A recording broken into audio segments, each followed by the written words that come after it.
the overall defense and at the end? His defense is more get in your face. It's man on man. You're gonna have to beat me type deal, and especially as the end, we're going. I'm talking about like we're really going this year. So expect a lot of. Let me not say that, but just know that we're going this year. How has Janarius come along? It's come along well. He's getting better every day. So I mean, we're all working hard at the end of the day, but J-Rob is coming along well. Have you tried to take him under your wing to some degree as you become more of a leader? Yeah. I mean, he's actually becoming more of a vocal leader actually on the team, even though he hasn't, had an experience on the field that much. But he has become a better leader. But other than that, we work out every day together. So he's going to be getting better. What are the challenges of trying to bring down Cam Akers when y'all go ones-on-ones? Getting under his pads. Cam has great balance, and he's stocky, so it's hard to get under him and move him. And he's extremely strong. But other than that, it's just getting under his pads is the hardest challenge to tackle him. What has a physical transformation for Wally done for him as he's come to be full-time with your group? Wally's, that's one dude I can say is really working hard. Wally has really toned up his body, dropped weight for this position, and he's bought into the system and the program extremely. He's doing a great job right now. I can just say that. Ryan, you heard Coach Taggart say to us as he was leaving, "Have a good day if you want to." Is that the kind of stuff does he have other sayings like that where it's just sort of different stuff that you're used to? Or is he kind of a funny guy? Or? He is a funny guy, but I mean he's funny when it's necessary. I mean he has it's a time and place for everything. So he can be he can be playful and everything, but when it's time to get serious, he'll get serious. But he does have a lot of sayings. I don't know them exactly, but they're funny. How does he compare with Jimbo? What are the differences? Yeah, that you see right away. Other than, they're both great coaches. Jimbo has done a great job for Florida State. I appreciate him recruiting me, so I'm able to come here, give me the opportunity. But specific personality stuff. Personality? Yeah. I don't really know. They're both cool dudes to me. I had a great relationship with both of them, so I don't really know what to say. Coach Tag has better jokes, put it that way. Coach Tag, who are some of the young guys on defense on the line specifically who can kind of make their name this season? It's kind of early to tell because we haven't really got it to camp yet, but from what I've seen in spring, there's a lot. I don't want to forget anybody, but there's a lot. Some guys that stood out to me, I'm sure y'all know about Kando already. Kando, Hamza, Cyrus, Stanford, Marvin, of course. It's a lot of guys, dog. It's a lot of guys. But you'll definitely see them this camp, and I'm excited to see what they're going to do this season. And as a leader, how have you helped them along the way so far? Just giving them advice as far as like I don't want them to go through the same thing I went through about growing up during the season. Take advantage of it now. Get into your film study now. Preparation is everything, So I'm just telling them boys just to lock in, lock in for these couple of months and get it done. Brian, do you like the Virginia Tech? Does that kind of give these guys much juice going into the season opener? What, can you say that again? Virginia Tech as opposed to Florida State there kind of thing? Yeah, like I said before, it's a tone setter. So I feel like opening up against a good team is going to set the tone for the rest of the season. Brian, this defense has had really big alpha dogs in its lineup with Jalen Ramsey, Derwin James. Who's the next person up that could probably fill that role and really be a leader of this defense? And do you think that person could be you as well? Yeah, I do believe it can be me, but I feel like it's more of a collective group. I don't think we're just going to have one alpha dog leader. I think with the talent we have on this defense, I think it should be multiple that lead this defense. I'm not going to say any names right now because it's too early, but I definitely believe I can be that person. How does having the 4-2-5 defense, how does that kind of change how you guys play as a unit? This defense is focusing on attacking, So, everything is full go, especially the ends. Like I said before, we're going, and everything is all in your face. How is it different from last year? Last year was kind of conservative, but the way I see the defense now, we're going after it. How will it make a difference, you think? How is that going to pay dividends, do you think? Too early to tell, but you'll see soon. Brian, how happy are you that last season is behind you guys? Extremely. It was tough. It was tough dealing with with those losses. But the more difficult part of that season is seeing the record, but not seeing what actually happened, all the close games that we had that we couldn't pull through, because the record doesn't show that. The record doesn't speak for that. So, I mean, just seeing that those 6 losses doesn't represent the season. So how do you Does the record, seeing the record, does that add any anguish to it? Does it add kind of letting you know that you had a lot of unfinished business last year? Most definitely. I mean, we're putting that behind us, but it's always going to be there. You know what I mean? So it's going to propel us and motivate us into this season. Is it sometimes good to have it? It's not good at the time, okay, but can there be positives, like you were saying, out of a season that's disappointing? You always have to pull a positive out of everything. You know, everything can't be negative. You have to pull, like, most people would see that as a loss or an L, take it as lessons. I'll take them as lessons. So what's the biggest lesson you learned last year, or what's one lesson you learned? Honestly, you can't really have diversity within the team. You know what I mean? I mean, not diversity, but division within the team. You know what I mean? So going into this season, we're becoming closer as brothers and a family than last season. We're gonna initiate that and emphasize that more this season. What was the division? Was that quarterbacks? Or was that offense versus defense? Was that guys maybe looking to the NFL ready to be over? It was nothing as far as positions or NFL or anything like that. It was more of adversity as far as the season not going as planned, people giving up, people still trying. It's too much going on. Everybody needs to be on one accord. Yeah. And that's not what we had. So the people that weren't on an accord were definitely probably bringing you guys down a little bit more? Yeah, you can say that. When did that happen last year? With a couple losses, or was it kind of from the get-go after the Bama game? It definitely wasn't after the. It was probably after a couple losses when it really started getting to people.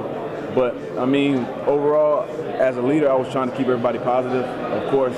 But you know, you're gonna have those guys that can't handle adversity. So I mean, it is what it is. But going into this season, you can't have that. What happened after Boston College that made you guys really turn it around and I think with like 4 or 5 wins at the end of the season? Nothing really happened, honestly. It was just it's coming to the end. Either we're gonna finish strong, or we're just going to continue to get beat. What do you want to do? Yeah. So I mean, it's either you pick it up or you get beat. How do you turn some of those close losses you mentioned? How do you turn those into W's this year? You just got to finish it. I mean, you got to do everything on and off the field the right way. You got to do everything right. I mean, I feel like that plays a big part into it. Other than doing what you have to do on the field, everything off the field translates on the field, in my opinion. So doing things right on and off the field will get you those W's in the close game. In your view, what has changed about the offense, or how different is it from last season or last offseason? It's fast. It's fast, man. It's fast. It's gonna have a lot of deepness off their P's and Q's, if you know what I mean. So it's really gonna catch them slipping. Honestly, it's fast and explosive, big plays. You'll see. I can't really explain it right now, but you'll see. For the front seven, it's life with linebackers. Is it different in this scheme? Okay. The front seven for you guys with linebackers, is it different in this scheme as far as what they're doing to help you guys up front, open holes? How is linebacker group different under Barnett's scheme than what you dealt with the last 2 years? I don't really know any specifics, but I can tell you that it's more downhill. Instead of sitting back waiting, it's more downhill. They're really allowed to shoot gaps this time, you know what I mean? So that's all I can really say about that right now. You talked about some young guys. Woodby's another one of those young guys. For a guy to come in January and do what he did in the spring, how impressive was that? And what stood out about him in your early interactions with him in the spring? Woodby, his work ethic is one like no other. I haven't seen something like that in a long time. So he works hard, and like I said before with the other guys I was telling about getting into the film room, he's already in there, knowing the playbook. Kid probably knows the playbook as well as I do. But yeah, he works hard, extremely hard.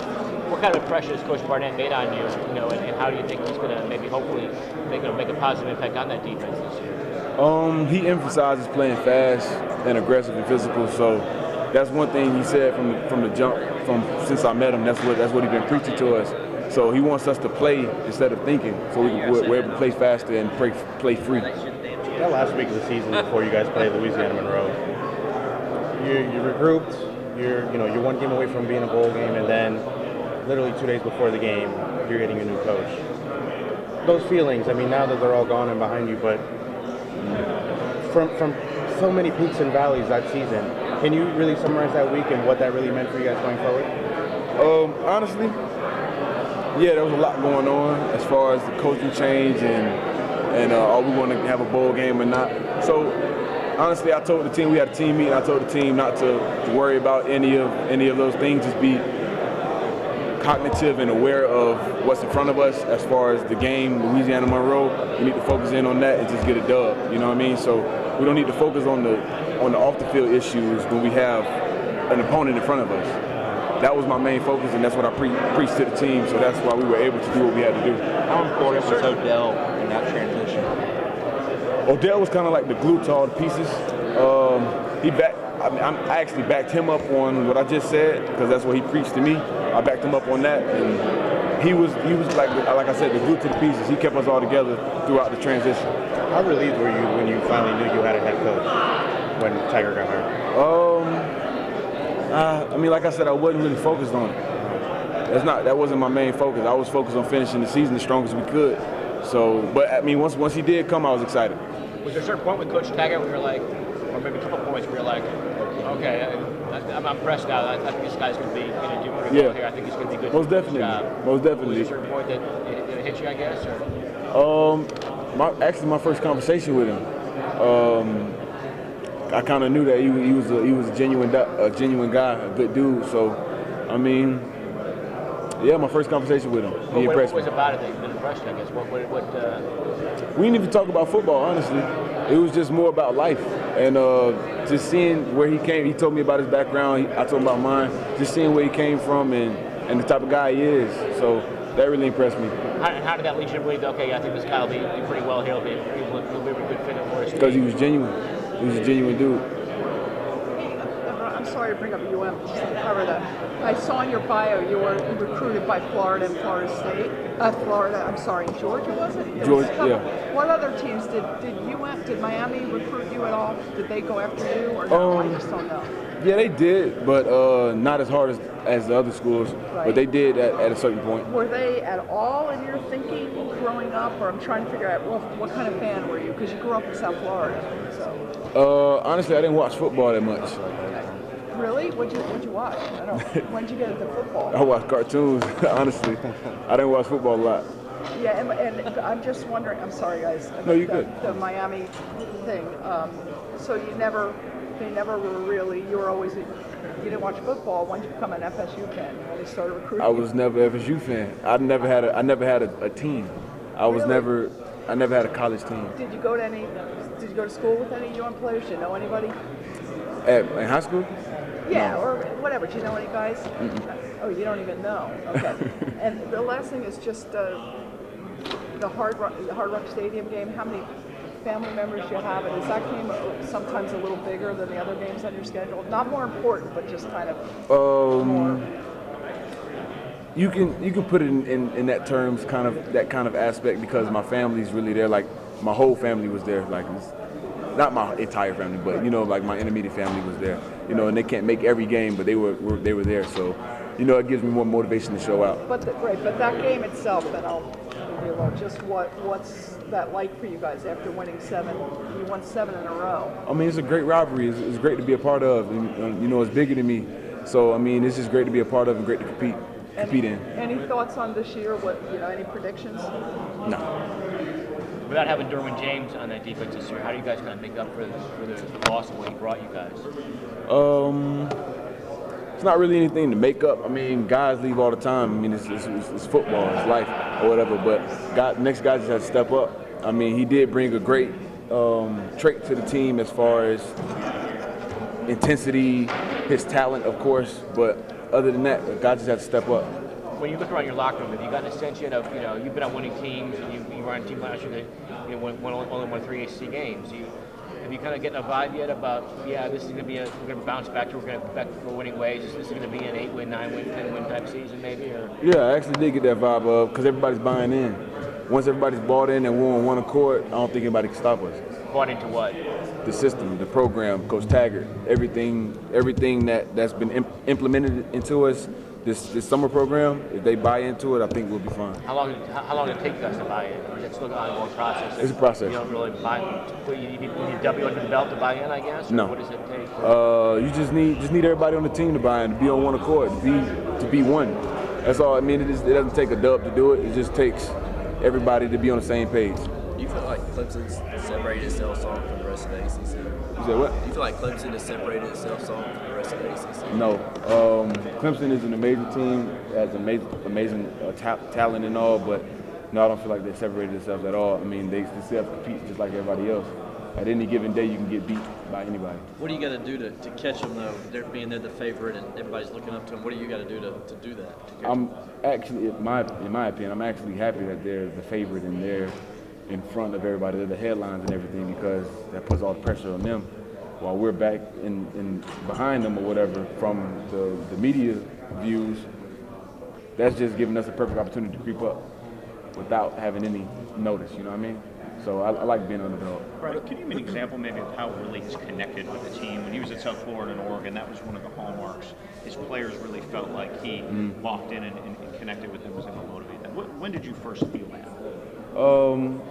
Probably during our first meeting, when he emphasized his morals and his values and things like that. I mean, and then after that, he set up activities and things for us to do as a team. You know what I mean? So to get us closer together to create that brotherhood that we need for the season.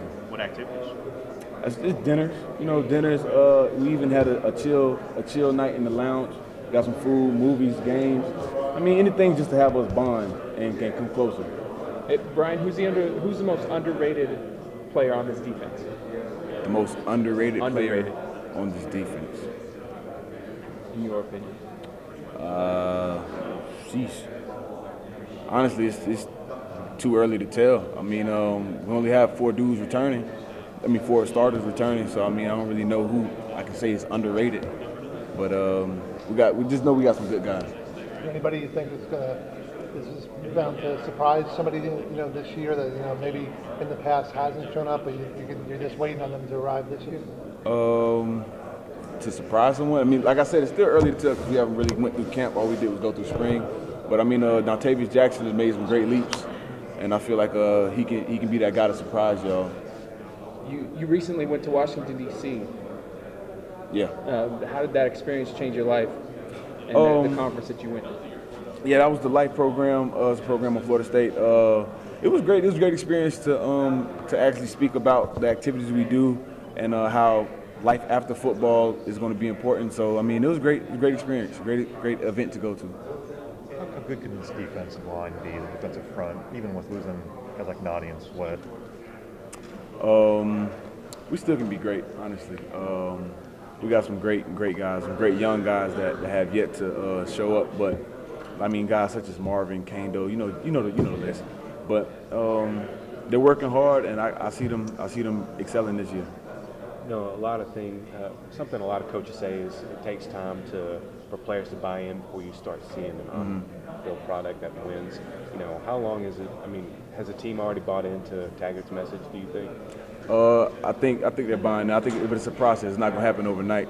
So, I mean, I think they're buying in pretty fast. And once we get everybody in, then we'll be successful. What stands out to you about Coach Taggart? Like, what's something that you noticed right away about him? Oh, like I said, he's genuine. He's a genuine dude. I mean, everything he says, he means. And, I mean, he's just down to earth. I mean, as you see talking to him in the press conference, he's a down to earth person. And that's what stood out to me first. Brian, it was American Heritage High School for you. You remember Anthony Flory? Yeah. That's pretty tight. Yeah. So I cover App State for our paper. Tell me a little bit about Anthony as a high school player. From what I remember, he's aggressive.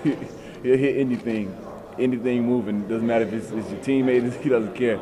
But he's an aggressive player, smart player also, from what I remember. But Ant, that's my dog. He's a cool dude. Was he a defensive leader for you guys in high school? Because that's kind of what he's set up to be right now at App. Yeah, he was. He was a leader.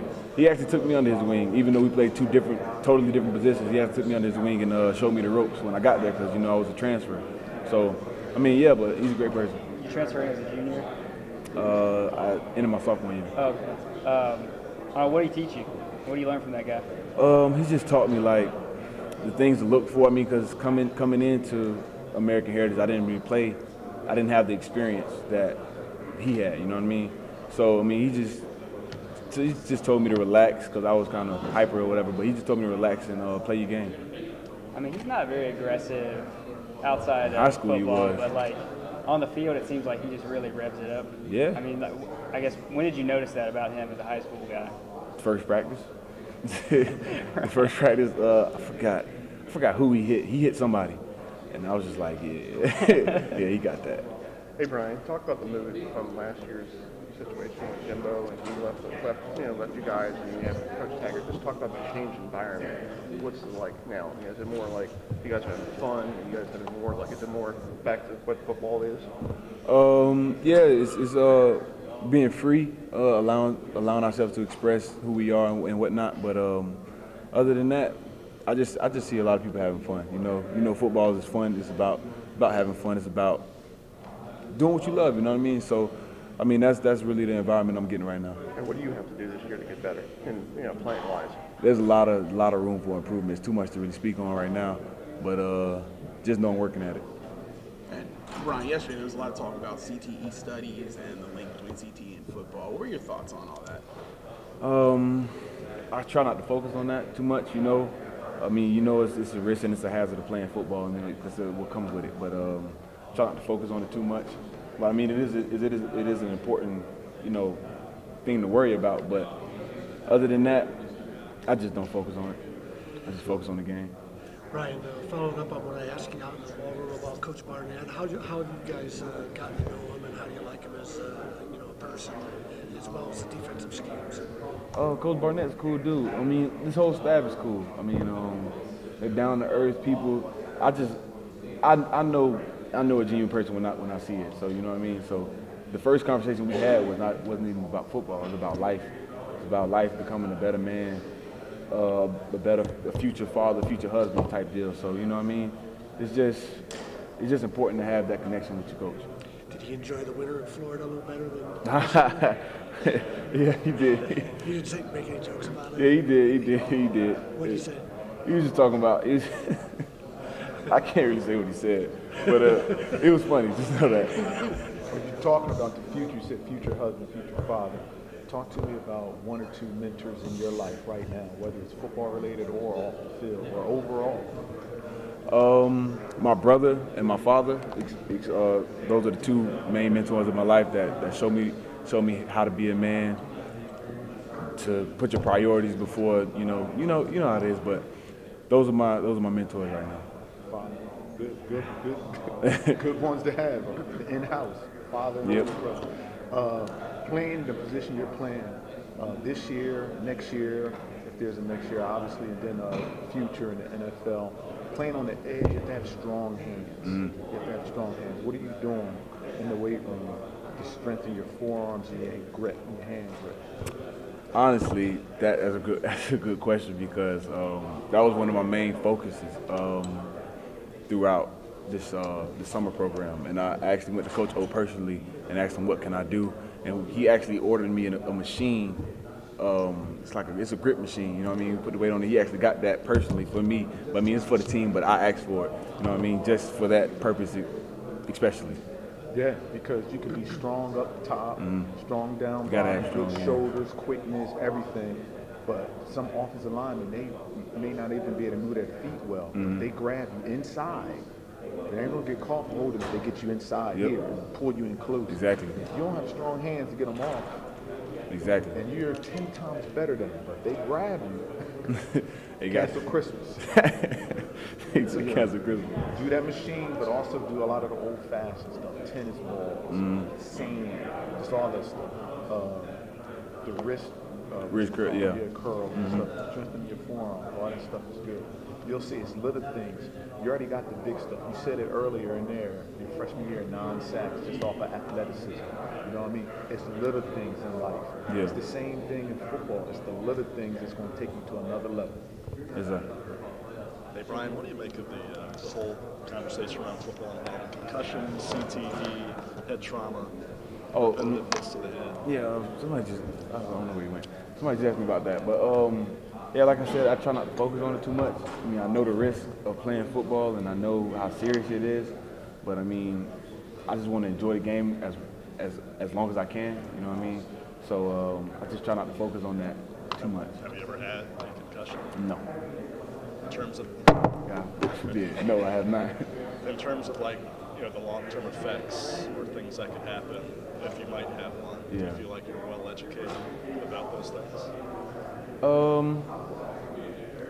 don't feel like I'm educated enough, but I feel like I'm aware. I'm aware of the situation. I mean, I actually had to do like an actual school assignment on it, but I don't feel like I feel like I can be more educated on it.